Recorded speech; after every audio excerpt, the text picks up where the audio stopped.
criminal, if you're down here to sell dope in our community, if you're down here to steal cars, to carry guns, to threaten people, they will find you and they will arrest you. Let me tell you a little bit about how effective they've been. From January of 2021 to April, so in 3 months, the bike squad, the Pioneer Bike Squad, has arrested 86 individuals on felony charges. That's a lot of people. They have seized 10 firearms off these streets.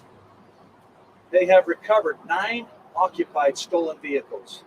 They have seized over 2,000 grams of illegal narcotics that were destined for the streets of this community.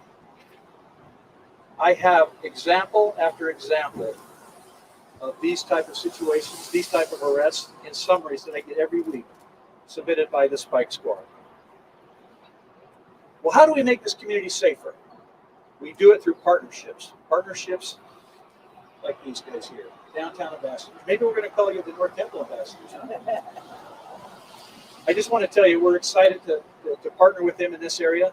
We're going to do great work down here. They are our resource. They are our ears and eyes. They really help us in a lot that we do. Many times, they'll respond to the low-level nuisance calls, trespassing, a man or woman down. They can respond sometimes quicker because we're tied up on a higher priority call, and they can assess the situation and help us out. But boy, I'll tell you what, when they really need to step up, they do. There was a situation up at the St. Mark's Cathedral a couple of months ago where there was an encampment, an illegal encampment that had set up and established on the west side of the church there. As we all know, in these encampments, there are many that are suffering from addiction or mental health issues. On one day, there was an individual that went to the front doors of the school, because there is a school there. He took a large rock and started to bash through the window of the door to that school. The ambassadors were there. They responded quickly. They were able to motivate this individual to leave the school. We responded. We gave chase to the suspect that was fleeing. We caught him. But the ambassadors took care of the situation. They made sure that the school children were safe, and they helped expedite and get people out of the school. So thank you. Thank you for the great work. Mayor Mendenhall, Council Member Johnston, thank you for your support. This is going to be a great program. It's going to be something that will really make a difference in this community, because it's going to take all of us. All of us. It's going to take these partnerships to make this community better. Thank you.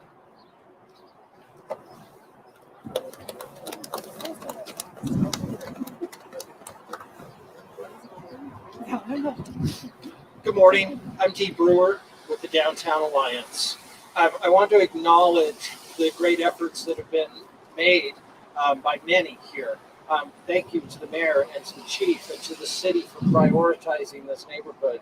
And we're very pleased to bring our ambassadors to the neighborhood. I also want to acknowledge Sandra Holland, who helped arrange the financing for this effort. But I want to say a few things about our ambassadors here. Since 2018, the Downtown Street Ambassadors have worked tirelessly to ensure the downtown streets are welcoming to everyone, that they are safe for everyone.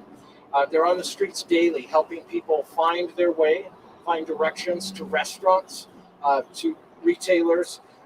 They're helping business owners who are dealing with individuals who are in crisis. And they were helping people in crisis get to shelter and get the services that they need. In 2020, the Downtown Ambassadors performed 6,591 wellness checks on individuals downtown.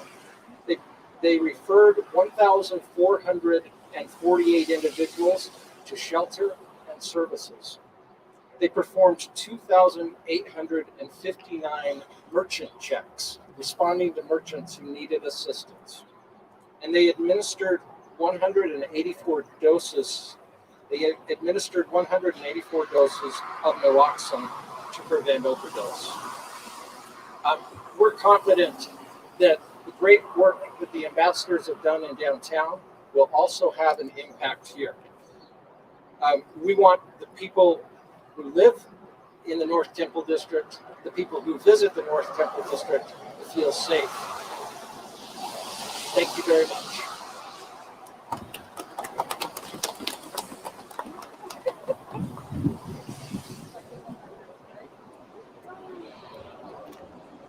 Hello, everybody.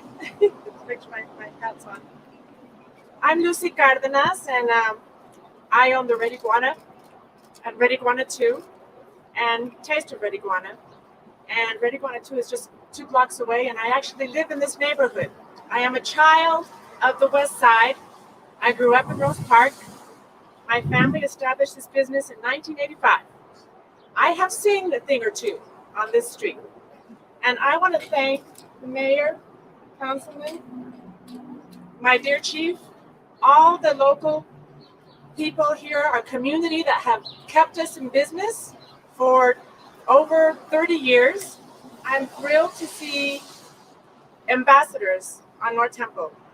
Every day, I see people suffering in this neighborhood. I walk this neighborhood with my dog. I want to continue to enjoy my neighborhood, and this neighborhood has so much to offer, so much potential.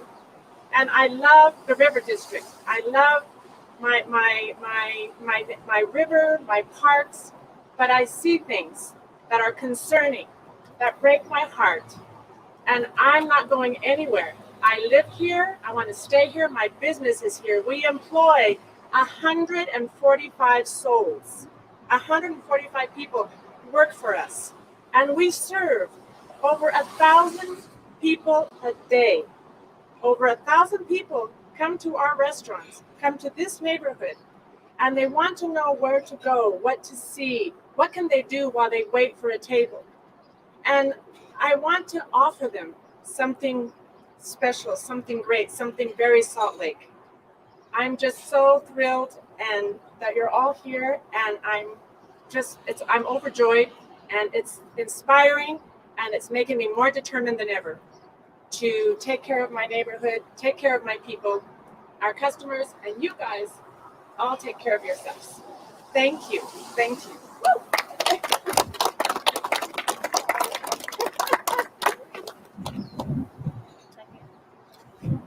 Any questions for anybody?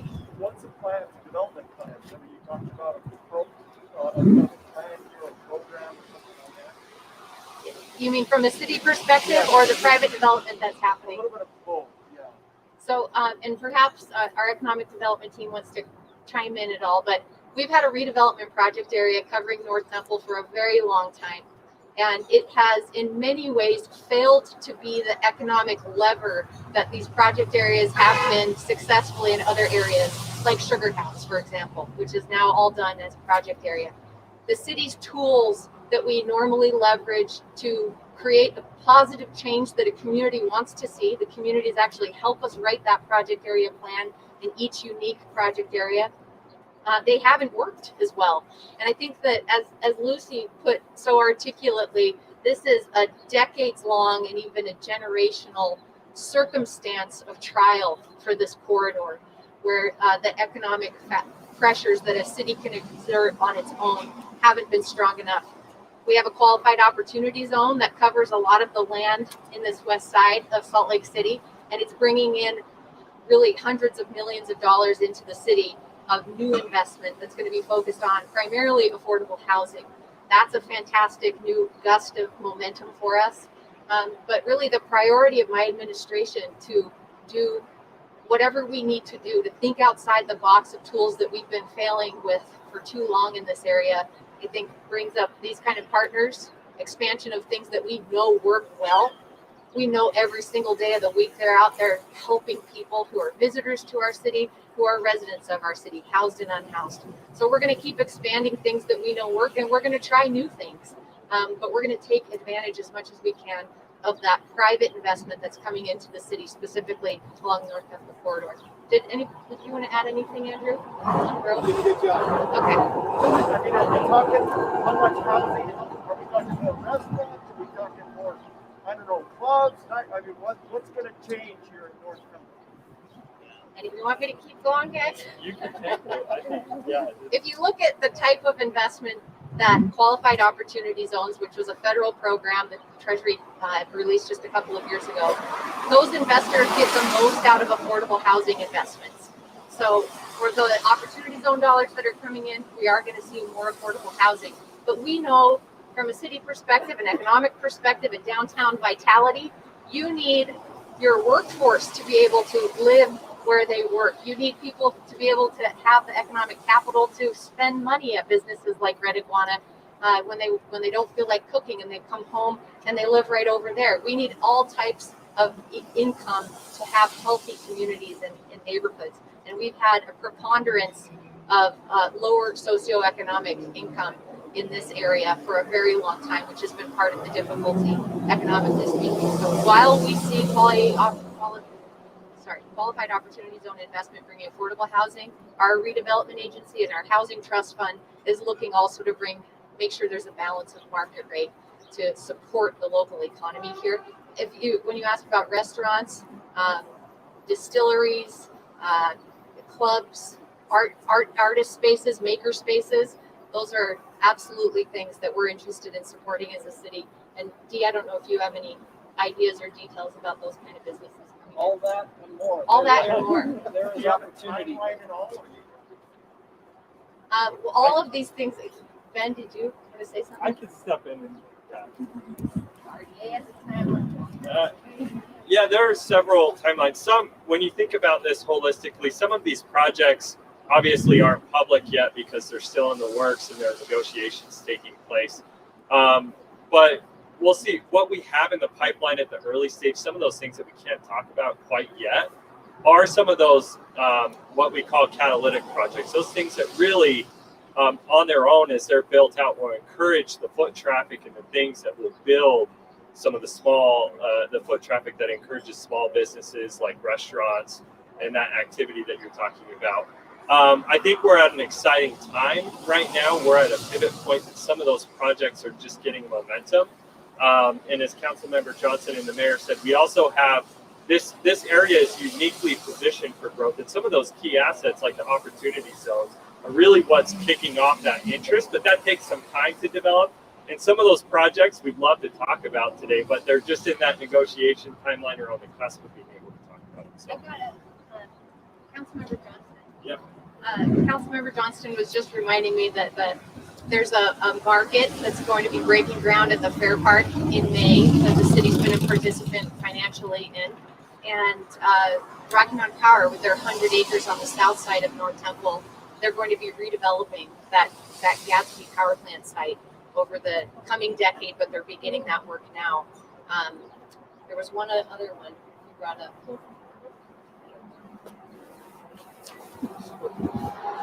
I think it's unique to have a track salon with so much infill that's open.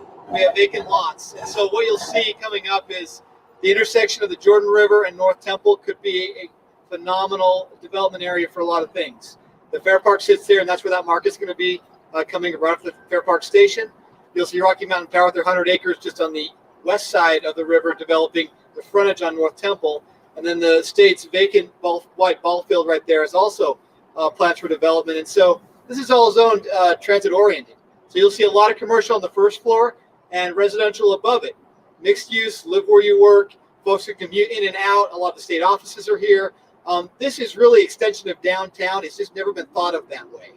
Everything here is the same you'll see downtown. It's just you have the opportunity to build new or redevelop or retain old buildings. This is also a historic district over here by the Fair Park. We don't realize that a lot because we've forgotten about a lot of these things. But if you look at some of the businesses, the buildings, there's some historic stuff here. There's some new stuff that can come in. That could be a really unique place. And I think the investment is coming very shortly. Chief Brown, you mentioned the bike squad. Will there be an increased police presence here now that we're focusing with the downtown ambassadors? Will we see more police out here? Right now, that bike squad, this is their assignment. Their assignment is basically Rose Park, Glendale areas, the North Temple corridor. But as far as additional officers, no. But these will be a force multiplier. This will help exponentially help us in the work that we're doing. So, not new officers, more downtown ambassadors. Now, some of the language we use, you mentioned targeting predators here. I think the community activists have kind of seen this as an extension of Operation Rio Grande. Do you see this the same way? No, I don't. I don't see that at all. I mean, they go after those individuals that are selling dope, that are carrying guns, that are committing assaults. That is who they target as far as those that are preying upon maybe the vulnerable in this community. So no, I don't. Sorry, how many are in your bike squad? I'm sorry. I'm sorry, there are 4 bike squads, but there are 5 in each squad. There's the Pioneer Bike Squad, there's the Downtown Central Bike Squad, there's a Liberty Bike Squad, and there's a Park Bike Squad. How many ambassadors do you have? 6. How many? 6. They have 6. Up here in North Temple. Another question. Is the bike squad just going to be doing North Temple, or do they plan on going behind up where the fairground is? Yeah, no, they work the whole west side. That is their area, but they focus a lot here on North Temple. I actually, I'm just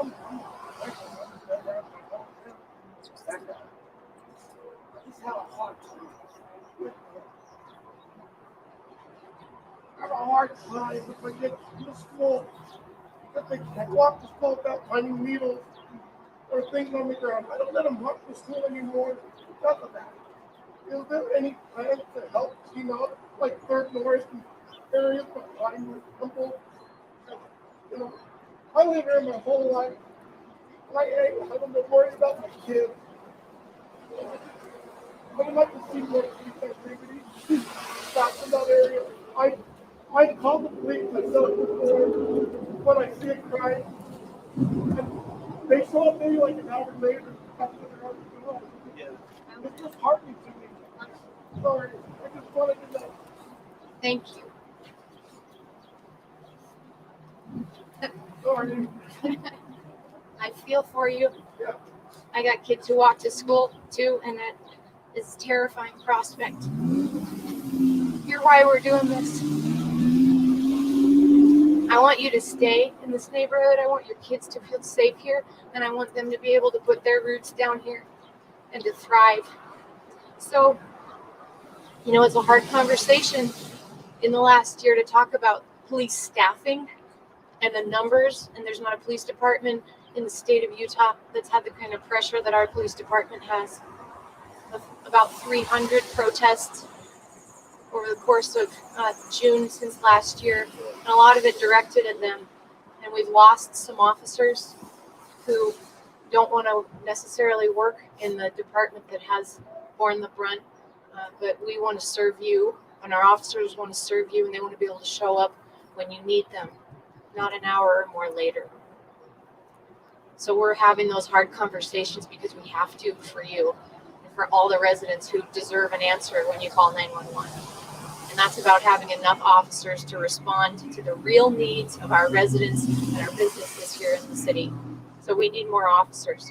We just graduated a class of about 10 2 weeks ago, and we're going to keep working with our city council to make sure that our department has enough funding to have enough officers to make sure your neighborhood's safe. But we know policing isn't the way to solve and fix things all by itself. So having these kind of partners in here who could be at the ground level and they literally walk around, that's why Bike Squad makes such a huge difference. When you get people out of their patrol cars and they're on the street, they're hearing it, they're seeing faces, they're going slow enough to know the neighborhood. So I hope maybe you'll even meet some of these bike patrol guys who are standing there behind you, get to know them, tell them where your house is at, and you'll see them right around. They're in the neighborhood. But thanks for your bravery and showing up here today. Anybody else before we wrap? Yeah, concerning people's immediate needs to life. Hi, Carl. Hey, I'm wondering, is there a safe zone that people can be or for the moratorium on camping until there is housing for everybody? A moratorium on camping On camping? is actually on the books, but we Okay. don't exercise that law right now, which is why people are camping just a few blocks from here. I think some of you probably want to have an interview with this great resident, but we'll wrap it up there. Thanks for coming out today. Hey, You're awesome. Chief Brown, can I talk to you for a second? So my name's Carl Moore. I got arrested the other day. You know who I am?